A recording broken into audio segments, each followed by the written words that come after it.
ಇವ್ರದೇನು ಇವ್ರ ಸಮಸ್ಯೆ ಕುದುರೆ ಫಾರಂ ಬರೋದು ಸ್ಟೆಟ್ ಫಾರಂ ಬರೋಕ್ಕೆ ಸಮಸ್ಯೆ ಇಲ್ಲ. ರಂಗನಾಥರು ಅವಾಗೆಲ್ಲ ಬಂಡವಾಳ ಹಾಕೊಂಡು ಎಲ್ಲ ಗುತ್ತಿಗೆ ತಗೊಂಡ್ಬಿಟ್ಟು ಮಾಡ್ತಾರೋ ಬಿಡ್ತಾರೋ ಅಲ್ಲಿ ಏನೇನು ಚಟುವಟಿಕೆ ಅದರಲ್ಲೆಲ್ಲ ಭಾಗಿಯಾಗ್ಬಿಡ್ತಾರೆ ಇವ್ರು ದುಡ್ಡು ಮಾಡ್ಕೊಂಡ್ಬಿಡ್ತಾರೆ ಅಂತ. ಸಾರ್ವಜನಿಕ ಅನುಕೂಲ ಆಯ್ತದೆ. ಕ್ಯಾಬ್ ಡ್ರೈವರು, ಹೋಟ್ಲವರು, ಲಾಡ್ಜು, ಇನ್ನೊಂದು ಓಡಾಡೋರು ಅನುಕೂಲ ಆಯ್ತಾರೆ. ಅದು ಬೇಕಿಲ್ಲ. ಇವ್ರ ಅಧಿಕಾರ ಆದ ಇವರು ಮಾಡ್ಕೊಂಡ್ಬಿಡ್ತಾರೆ.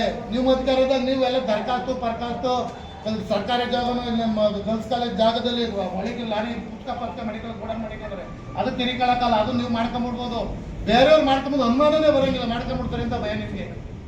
ಅದೇನಾದ್ರು ಅದು ಮುಂದಿನ ದಿನದಲ್ಲಿ ಅದು ಸರ್ಕಾರ ತೀರ್ಮಾನದಲ್ಲಿ ಸ್ಟೆಪ್ ಫಾರಂ ಏನೇ ಮಾಡ್ತಾರೆ. ನಾನು ಹೇಳ್ತಾ ಇದ್ದೀನಲ್ಲ, ನೀರಾವರಿ ಯೋಜನೆಯಲ್ಲಿ ನಿಮ್ಮದು ಒಂದೂ ಇಲ್ಲ ಶಾಮ್ಯಾನ ಹಾಕಿ ಕೆಲಸ ಬಿಟ್ಟರೆ ಸೋತಾಗ ಅಧಿಕಾರದಲ್ಲಿದ್ದಾಗ ನಿಮ್ಮ ಕೈಲಿ ಏನೂ ಮಾಡೋಕ್ಕಾಗಿಲ್ಲ, ಏನೂ ಮಾಡೋದು ಇಲ್ಲ. ನಿಮ್ಮ ಕೈಲಿ ಮಾಡೋಕ್ಕಾಗಲ್ಲ. ನಾವು ಏನು ವೈಜಿಗುಡ್ಡ ಯೋಜನೆಯಿಂದ ನೀರು ಬರ್ತಾ ಇದೆ.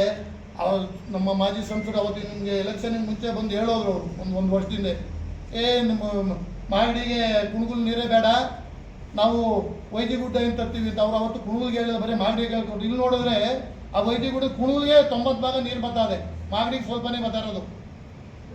ಅವ್ರೇನು ಅಡ್ಡಾಗ್ತಾವ್ರ ಇಲ್ಲಿ ನಾವು ಸೇರ್ಕೊಂಡು ನಾವು ಇಲ್ಲಿ ನಾಗಮಂಗಲಾಗೆ ನೀರು ಹೊಡ್ಬಿಡ್ತಾರೆ ಮಾರ್ಕನಹಳ್ಳಿಯಿಂದ ಅಂತೇಳಿ ಹೋಗಿ ಸ್ಟ್ರೈಕ್ ಮಾಡೋದು. ನಾವು ಹೋದು ಅಲ್ಲಿ ನೀರು ಕೊಡೋದಕ್ಕಿಂತ ಜಾಕ್ವೆಲ್ನ ಈ ಕೋಡಿ ಪಕ್ಕದಲ್ಲಿ ಮಾಡಿಬಿಟ್ಟು ಡ್ಯಾಮ್ಗೆ ಸೇಫ್ಟಿಗೆ ಆಯ್ತದೆ ಅಂದರೆ ನಾವು ಅದ್ರ ಜೊತೆ ಓಟ ಮಾಡೋದು, ನೀರು ಕೊಡೋದಾಯ್ತು. ನೀವು ಸ್ವಾಮಿಗಳು ಹೇಳಿದ್ರು ನೀರು ಕೊಡೋದಾಯ್ತು. ಈಗ ನಾಗಮಂಗಲ ನೀರು ಕೊಡೋದಾದ್ಮೇಲೆ ನೀರು ತುಂಬ ಹರಿತಾದಲ್ಲ, ತುರುವೇಕೆರೆ ಬಿಡೋ ಸೋರು ನೀರಲ್ಲೇ ಮಾರ್ಕನಹಳ್ಳಿ ನೀರು ತುಂಬ್ಕೊತದೆ, ಈಗ ಮಂಗಳನೂ ತುಂಬ್ಕೊತದಲ್ಲ ನೀರು. ಅವರು ನಾಗಮಂಗಲ ಪಾಪ ಕುಡಿಯೋ ನೀರು ಕುಡಿತಾವ್ರು, ಅವರೇನು ಬಯಲಿಗೆ ತುಂಬ್ಕೊಂಡ್ಬಿಡ್ತಾಯಿಲ್ಲ ನೀರು. ಅವರು ಕುಡಿದ್ರೆ ನಮಗೂ ಯಥೇಚ್ಛವಾಗಿ ನೀರು ಬರ್ತಾದಲ್ಲ. ನಿಮ್ಮ ಕೈಲಿ ಯಾರು ಚೆನ್ನಾಗಿರಬಾರ್ದು, ಜೋಬಲ್ 4 ಕಾಸು ಮಡಿಕೊಂಡು ಒಟ್ಟಿಗೆ ಹೋಗಬಾರ್ದು, ಒಂದು ಬೈಕ್ ಮಡಿಕೊಂಡು ಊರೊಳಗೆ ಓಡಾಡಬಾರ್ದು. ಎಲ್ಲ ನಿಮ್ಮಿಂದ ನಮ್ಮ ಮನೆ ಬೇಲಿ ಕಟ್ಬಿಟ್ಟವ್ರೆ, ನಮ್ಮ ಮನೆ ದಾರಿ ಕಟ್ಬಿಟ್ಟವ್ರೆ, ನಮ್ಮ ಮನೆ ಸ್ವಲ್ಪ ಸಮಾಜ ಅಂಟಂತ ನ್ಯಾಯ ಮಾಡಿ ಅಂತ ಹೋಗ್ಬೇಕು. ಹತ್ಬಿಟ್ರೆ ನಿಮ್ಮ ಊರ ಅಭಿವೃದ್ಧಿ, ಜನ ಚೆನ್ನಾಗಿರೋದು ಇನ್ನೊಂದು ಯಾವುದು ನಿಮ್ಮ ಕೈಲಿ ಆಗಲ್ಲ. ನಿಮಗೆ ಇನ್ನೊಂದು ಸಣ್ಣ ಉದಾಹರಣೆ ಹೇಳ್ಬಿಡ್ತೀನಿ. 2015-16ರಲ್ಲಿ KSRTC ಬಸ್ ಸ್ಟ್ಯಾಂಡ್ ದುರ್ಗದಲ್ಲೂ ಉದ್ಘಾಟನೆಗೆ ನಮ್ಮ ಸಂಸದರು ಮಾರ್ಕನಹಳ್ಳಿ ಹುಲಿಯೂರು ದುರ್ಗ ಐಬಿಲ್ ಸೇರ್ಕೊಂಡಿದ್ರು. ತಹಶೀಲ್ದಾರ್ ರಮೇಶ್ವರ್ ಅಂತ ಅವ್ರಿಗೆ ಹೇಳಿದ್ರು, ನಮ್ಮ ಅಣ್ಣ ಇವತ್ತು ಪವರ್ ಮಿನಿಸ್ಟರ್ ಉದ್ಯೋಗ ಸಚಿವರವರೇ, ನೀನು ತಹಶೀಲ್ದಾರು 40 ಎಕರೆ ಜಾಗ ಕೊಟ್ಟರೆ ಕೊಡವತ್ತಿ ಪುರತ್ತವು ಒಂದು 400 KVದು ಸಬ್ಸ್ಟೇಷನ್ ಮಾಡ್ತೀವಿ, ಅಂದರೆ ಈ ಅಂಚೆಪಾಳ್ಯದಕ್ಕಿಂತ 2 ಪಟ್ಟು ದೊಡ್ಡದು. ಆ ಸಬ್ಸ್ಟೇಷನ್ ಮಾಡಿದ್ರೆ ಮಾಗಡಿ, ಚನ್ನಪಟ್ಟಣ, ಕುಣಗುಲ್ ತಾಲೂಕಿಗೆ 3 ತಾಲೂಕಿಗೆ ರೈತರ ಸಮಸ್ಯೆ, ಕರೆಂಟಿನ ಸಮಸ್ಯೆನೇ ಇರಲ್ಲ. ಜಾಗ ಕೊಡೆ ಅಂತ. ಅದೇನು ಸೆಂಟ್ರಲ್ ಗೌರ್ಮೆಂಟ್ ಅಲ್ಲ, ಸ್ಟೇಟ್ ಗೌರ್ಮೆಂಟ್ ಜಾಗ. ಸ್ಟೇಟ್ ಗೌರ್ಮೆಂಟು ಆ ಗ್ರ್ಯಾಂಟು ಅವ್ರ ಅಣ್ಣ DK ಶಿವಕುಮಾರ್ ಸಾಹೇಬರು ರಾಜ್ಯದಲ್ಲಿ ಮಿನಿಸ್ಟ್ರು, ಏನು ಅವ್ರು ಮೋದಿ ತರ್ತೀನಿ ಅಂತ ಹೇಳಿಲ್ಲ, ಇಲ್ಲೇ ತರ್ತೀವಿ ಅಂತ ಹೇಳಿದ್ದು. ಇವತ್ತು ಆ ಕಣ್ಣು ಕುಕ್ತಂಗದೆ ಆಲ್ಮೋಸ್ಟ್ 90 ಭಾಗ ಕಾಮಗಾರಿ. ನಾನು ಹೇಳ್ತು 15-11 ವರ್ಷ ಆಯಿತು. ಒಂದು ಯಾವುದೇ ಆಗಲಿ ಯೋಜನೆ ಸ್ಟಾರ್ಟ್ ಮಾಡಿದ್ರೆ ಟೈಮ್ ಆಯ್ತದೆ. ಇವತ್ತು ನೀವು ಹೋಗಿ ನೋಡ್ಕೊಂಬನ್ನಿ. ನಿಮ್ಗೊಂದು ನಾಳೆ ನಾನೇ ಹೋಗಿ ಅಲ್ಲೊಂದು ವಿಡಿಯೋ ಮಾಡ್ಕೊಂಡು ನಿಮ್ಗೆ ಪತ್ರಕರ್ತರಿಗೂ ಹೇಳ್ತೀನಿ.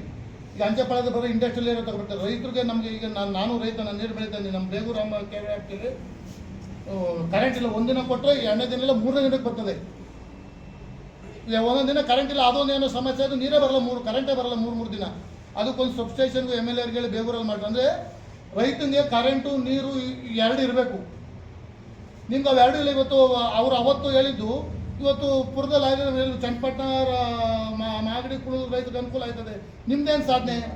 ನೀವು ನಿಮ್ಮ MP ಕರ್ಸ್ಕೊಂಬಿಟ್ಟು ಇತ್ತಾಗೆ ಕೇಂದ್ರ ಸಚಿವರು V ಸೋಮಣ್ಣವರು, ಅತ್ತಾಗೆ ನಮ್ಮ ಸ್ಟ್ರಾಂಗ್ ಸಚಿವರು ಕುಣಗುಲ್ಗೆ ಹೊಂದ್ಕೊಂಡಂಗಿರೋ 2 ಕಾನ್ಸ್ಟಿಟ್ಯೂನ್ಸಿ, ತುಮಕೂರು, ಮಂಡ್ಯ, ಇಬ್ಬರು ಸ್ಟ್ರಾಂಗ್ ಮಂತ್ರಿಗಳು ಕೇಂದ್ರ ಸರ್ಕಾರದಲ್ಲಿ. ಎಷ್ಟು ಅದೇನು ಲಕ್ಷ ಕೋಟಿ ಲೆಕ್ಕದಲ್ಲಿ, 1000 ಕೋಟಿ ಲೆಕ್ಕದಲ್ಲಿಲ್ಲ ಬಜೆಟ್ನ. ನೀವೇನು ಮಾಡ್ತಾಯಿದ್ರಿ ಹೇಳಿ? 10 ಲಕ್ಷ ಹೊತ್ತು ವಾಟರ್ ಪ್ಲಾಂಟ್ ತಂದ್ಬಿಟ್ಟು ನಾವು ಪೂಜೆ ಮಾಡಿದ್ವು ಅಂತ ಗರ ಅಂತ ಇಡೀ ತಾಲೂಕಲ್ಲಿ ಕೂತ್ಬಿಡ್ತಾ ಇದ್ದೀರಿ. ಬೇರೆ ಏನು ಶಾಶ್ವತವಾಗಿ ರೈತರಿಗೂ ಇಂಡಸ್ಟ್ರಿಗೂ ಏನೂ ಅನುಕೂಲ ಆಗೋಂಥದ್ದು ಏನೂ ತರಲಿಲ್ಲ. ವಾಟರ್ ಪ್ಲಾಂಟ್ ನಮ್ಮ DK ಸುರೇಶು 14-15ರಲ್ಲೇ ಮಾಡಿದ ವಾಟರ್ ಪ್ಲಾಂಟ್ ಈಗ ತಂದ್ಬಿಟ್ಟು ನಾವು ತಂದು CSR ಫಂಡಲ್ಲಿ ನಾವೇನು ಮಾಡಿದ್ದೀವಿ? 60 ಕೋಟಿ ರೂಪಾಯಿ ವೆಚ್ಚದಲ್ಲಿ ತಾಯಿ ಮಕ್ಕಳು ಆಸ್ಪತ್ರೆ ತಂದಿದ್ದೀವಿ. ನೀವೇನು ಮಾಡಿದ್ದೀರಿ? ಒಂದೇ ಒಂದನ್ನು ನೀವು ಯಾವತ್ತೂ ಕಚೇರಿ ಮಾಡಿ ಹೇಳ್ತಾರೆ. ಕಾಂಗ್ರೆಸ್ಸು ಅನ್ನೋದಕ್ಕಿಂತ ನಾವು ರೈತರ ಪರವಾಗಿ ಮಾತಾಡ್ತಾ ಇದ್ದೀವಿ. ಕಾಂಗ್ರೆಸ್ ಕಚೇರಿನೇ ಇರ್ಬೋದು, ನಾನು ಬ್ಲಾಕ್ ಕಾಂಗ್ರೆಸ್ ಅಧ್ಯಕ್ಷ, ನಾವು ಕಾಂಗ್ರೆಸ್ನವರಾಗಿ ಮಾತಾಡ್ತಾರೆ. ನೀವು ಇವೆಲ್ಲ ಹೇಳ್ತಾವ್ರಿ, ಇಷ್ಟೆಲ್ಲ ಹೇಳ್ತಾವ್ರೆ, ನೀವೇನು ಮಾಡಿದ್ರು? ನಾನು ಕೇಳಿದೆ ಅಂತಲೇ ಕೇಳಿದ್ದೀವಿ. ಏನಾರ ಅವ್ರದ್ದು ಒಂದೇ ಒಂದು ಉದ್ದೇಶನ, ಮುದ್ದಣ್ಣವ್ರು ಮಾಡ್ತಾರೆ, ರಾಮಸ್ವಾಮಿ ಅವರು ಮಾಡ್ತಾರೆ, ಕಾಲುವೆ ಬರ್ತಾ ಇದೆ. ನೀವು ಯಡಿಯೂರಪ್ಪಳಿಗೆ ನೀರು ಬರ್ತಾನೆ ನೀರು ಯಾಕೆ ಹರಿಸ್ತಿಲ್ಲ? 5 ವರ್ಷ ಆಗಿದೆ. ಅಂಚೆಪಾಳ್ಯದ ರೋಡ್ ಆಯಿತು, ಕುಣಗುಲ್ ಟೌನ್ ಕಲ್ಬಿಡ ಗ್ರಾಮದೇವತೆಯಿಂದ ಅದು ಪರಿಮಳದ ಇಂತಾಗಾಯ್ತು. 5 ವರ್ಷದಲ್ಲಿ 100 ಮೀಟ್ರ್ ಟಾರ್ ಯಾಕೆ ಮಾಡಿಸ್ತಿಲ್ಲ ನೀವು? ಧೂಳು ಹತ್ಕೊಂಡು ಕೊಡ್ಬಿಟ್ರಲ್ಲ, ಆ ಕಡೆ ಅಕ್ಕೆಮಾಲಿ, ಈ ಕಡೆ ಕಲ್ ಬಿಲ್ಡಿಂಗ್ ಎಲ್ಲ. ಏನಕ್ಕೆ ಮಾಡ್ಸೋಕ್ಕಾಗಲಿಲ್ಲ ನಿಮ್ಮ ಕೈಲಿ? 100 ಮೀಟ್ರ್ ರೋಡೇ ಮಾಡ್ಸೋಕ್ಕಾಗಲಿಲ್ಲ. ನೀವು 1000 ಕೋಟಿ 100 ಕೋಟಿ ಹೇಳ್ತಿರ್ತೀರಿ. ನಾವು ಬರೀ ಡಾಕ್ಟರ್ ರಂಗನಾಥ್ ಅಲ್ಲ, ನಾವು ಡಿ ಕೆ ಶಿವ್ ಹೇಳಿದ್ನಲ್ಲ, 3ನೇ ಮಾಡಿದ್ದೀವಿ ನಾವು. ವಿಧಾನಸೌಧದ 3ನೇ ಮಾಡಿ ಡಿ ಕೆ ಶಿವಕುಮಾರ್ ಇದರಲ್ಲಿ ಇರೋದ್ರಿಂದ ಇಷ್ಟೆಲ್ಲ ಬರ್ತವೆ. ನಮ್ಮ MP ಅವ್ರಿಗೆ ಗೆದ್ದಿದ್ರೆ ಇವತ್ತು ಇಂಡಸ್ಟ್ರಿಯಲ್ ಏರಿಯಾನ ಮಾಡ್ಸೋರು, ಸ್ಕೂಲ್ ಒಂದು 6 ಎಂಥವು KPS ಶಾಲೆ ಮಾಡಿಸಿ 10 ಕೋಟಿ ಅನುದಾನ ಕೊಟ್ಟು ಬಿಲ್ಡಿಂಗ್ ಕಟ್ಟಬೇಕು. ತಾಲೂಕಿನ ಮಕ್ಕಳು ಪ್ರೈವೇಟ್ ಸ್ಕೂಲ್ ಹೋಗೋದು ಬಂದು ಸರ್ಕಾರಿ ಶಾಲೆಗೆ ಹೋಗ್ಬೇಕು ಅಂತೆಲ್ಲ ಮಾಡಿಸಿದ್ರು. ಈಗಾಗಲೇ ತಾವರೆಕೆರೆ, ದೊಡ್ಡ ಮದುವೆ, ಮಹಾತ್ಮ ಗಾಂಧಿ ಮಾಡೋರೆ. ಬಟ್ ಅನುದಾನ ಅವರು ಸರ್ಕಾರದ ಮಟ್ಟದಲ್ಲಿ ಹೇಳ್ತಿರ್ತಾರೆ. ನೀವು ಡಿ ಕೆ ಸುರೇಶ್ ಸೋಲಿಸಿ ಉದಯವಂತನ ಕೆಲಸ ಯಾವತ್ತನ ಗೌರ್ಮೆಂಟ್ ಆಸ್ಪತ್ರೆ ಕುಣದಲ್ಲಿ ಏನು ನಡೀತಾ ಇದೆ ಅಂತ ಇಲ್ಲೇನು ಮಾಡೋದು ಬೇಡ.